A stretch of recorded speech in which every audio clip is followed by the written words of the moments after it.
Yo, what's up? So I know you saw the title, but hear me out.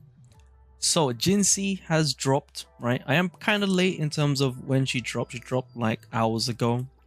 But as you can see that the art is very nice and then the weapon is pretty interesting as well.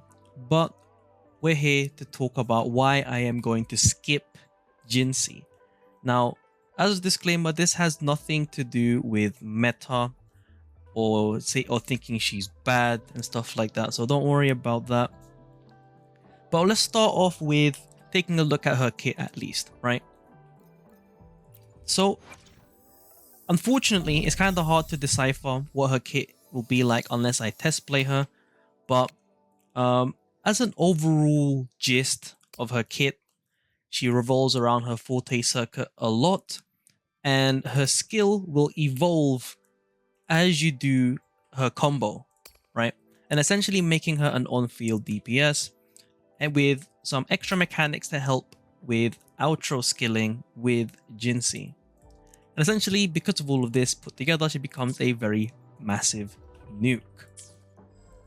Now, when it comes to dupes, personally, I don't think she needs any dupes. Like, for example, the first one is cool, more damage. This one is useful for exploration and the start of Tower of Adversity. Otherwise, this does not work whilst in battle and she's switched out. It doesn't work that way. This is just more damage. More damage. This is like a team buff, right? Again, more damage, and again, more damage. So as you can see, all of this is just increasing damage output, and technically speaking, if you consider the gameplay only, then Jinhsi is not limited by dupes, which is very nice. Now you could argue that the second dupe is it's arguably affecting her gameplay, but it's mainly just the start, and it's just increasing her initial damage at the start of battles, mainly in TOA to be specific. And then for the weapon, again, very nice, but I already have Jian's weapon, and technically it would be kind of dumb for me to pull this weapon, right? Because that would mean I have two broad blades now in my box, and as long as the Tower of Adversity stays as it is, then you are able to share same weapons with other characters so long as they're not in the same team, or the team does not require you to use more than one of the same weapon type. But overall, this is very nice, and apparently it's like nearly 20% more DPS output compared to using Jian's signature weapon when used on Jinhsi. But yeah, that's her kit overall, and it is pretty nice. Now, before I talk about why I'm skipping, let's do a test play at least. Test play of Jinhsi. And she is definitely fun, right? But you can already probably think of a reason why I'm skipping based on what you've already seen. But not necessarily what you've seen in terms of what I've been talking about with her kit. It's something else, but I'll let you figure that out. But in any case, as you can see here, her forte gauge is restored when resonators inflict attribute damage or coordinated attack damage. You get more for coordinated damage. And then Jinhsi may consume forte gauge to provide an additional damage multiplier to certain skills. By certain skill, they mean the stage 4 resonance skill with the massive dragon. Right, you've seen that before. Present Divinity, and then Illuminous Epiphany. Illuminous Epiphany is the big damage. So if I do this right, 1, 2, 3, 4. 1, 2, 3, 4. There, that big damage is the big damage. As you can see, it's very nice, right?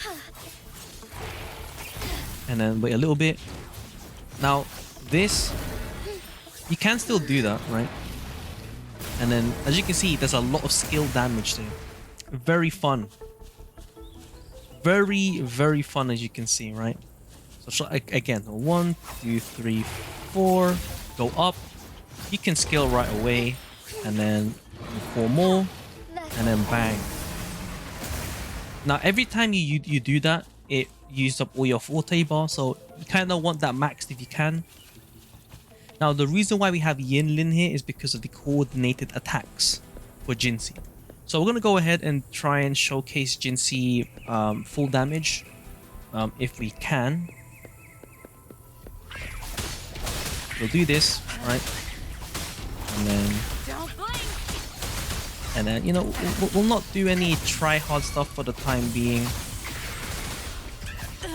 I think Jinhsi might be maxed soon, but there's no indicator that's letting me know if it is maxed or not. But don't worry.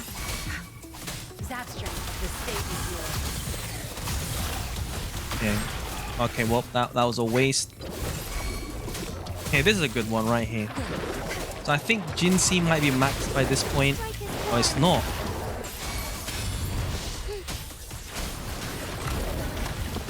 What the?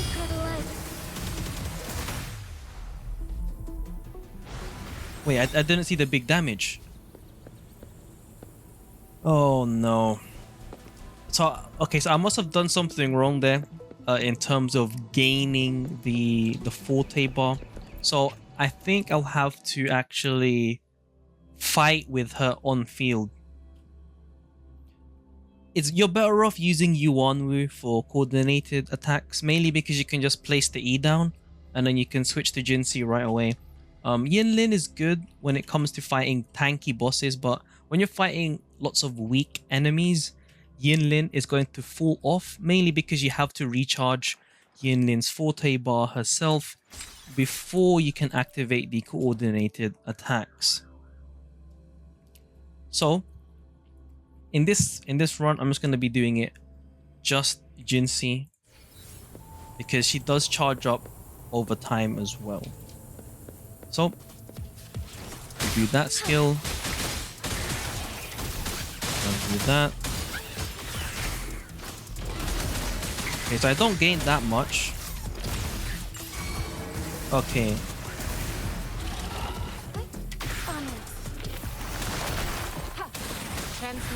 Maybe I have to do like this, maybe like that as well.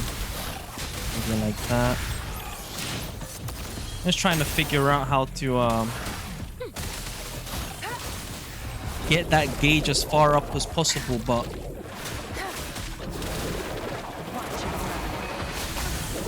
maybe like this now.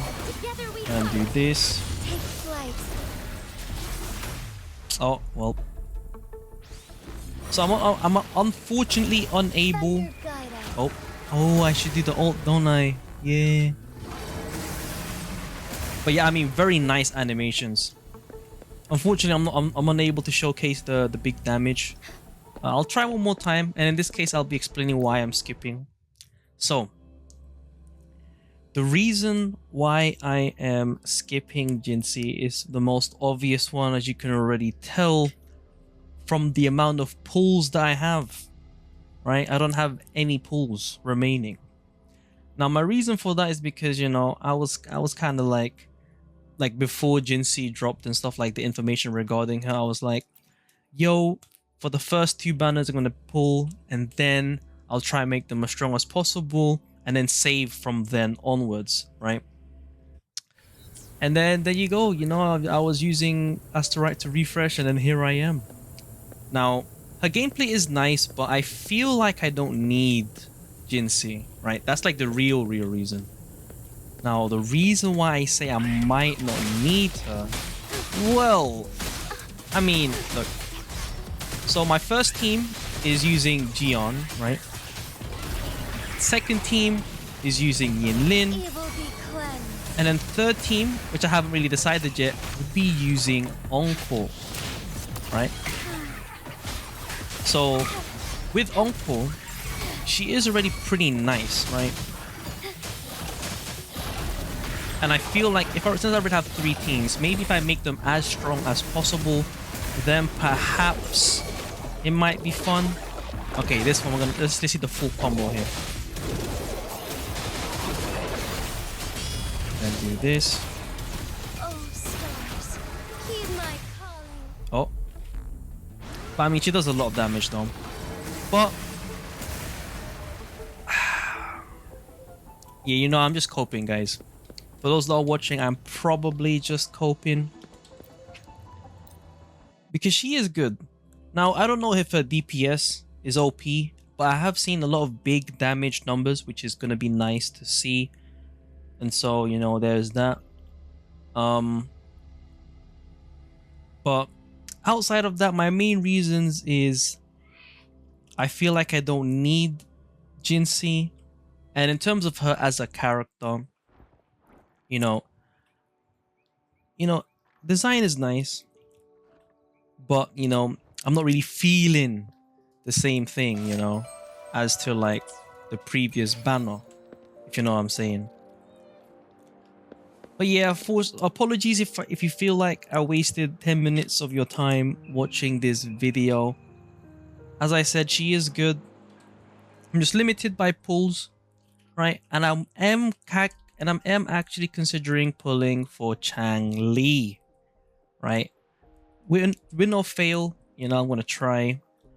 And I do have another reason why I'm considering Changli anyway, which will be for another video. In any case, if you want to let me know your thoughts on Jinhsi in the comments below, do let me know. You know, I'll be sure to respond. Overall, she is very nice, very fun to play. Unfortunately, I have to skip mainly because I don't think I need her. You know, I can tough it out for sure. If I liked her more, then probably I would have pulled. But you know, it is what it is, right? It's been your boy Nitrostorm. I'll see you guys in the next stream or video. Peace.